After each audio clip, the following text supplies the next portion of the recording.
This is the first clinic to treat gambling addicts to open in the northeast. It's here in the Beacon of Light in Sunderland. Earlier, we spoke to recovering addict Steve. He went to jail after running up gambling debts of nearly £200,000. At times I was gambling from literally the second I got up till the minute I went to bed. Upwards of 500 transactions a day.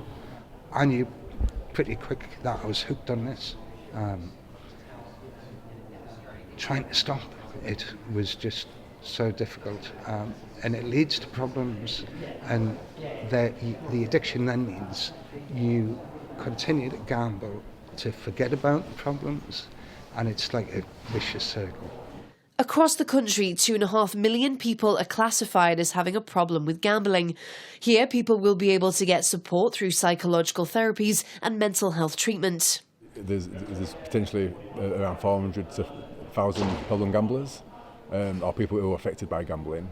So I'm not sure of the exact numbers for up north, if that's across the country. And we, as our service, we would cover half the country, so it's probably 200,000 problem gamblers. Everybody who's gambling, it can affect up to 15 other people, so that could be their children or their parents or their loved ones.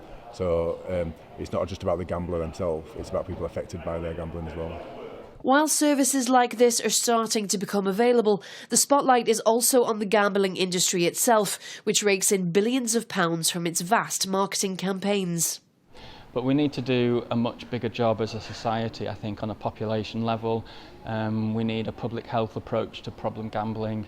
We need the government to come forward with new legislation, a Gambling Act that's fit for the digital age. We need more regulation. So I think the industry has obviously every right to operate and make a profit, but a proportion of their profits come from people with gambling problems and gambling addiction problems. And in my view, we need to do a much better job of protecting the young and the vulnerable. I think that there does need to be a collective effort, but I think the effort needs to come from those who have the interests of people with gambling addiction problems at their heart. So I think that's what we need. The voice of the industry is extremely powerful and strong, and the power of the pound note, if you like, seems to be showing itself a little bit too much. So I think we all need to do, on the other side, a little bit more. And obviously the NHS is part of that response. Public Health England are looking more and more into the effects of gambling on mental health and lobbying government to take action. The FA in particular is looking into reviewing its coverage on gambling websites, seeing it as a fresh opportunity to review our relationship with placing bets. Sophie Halsey in Sunderland.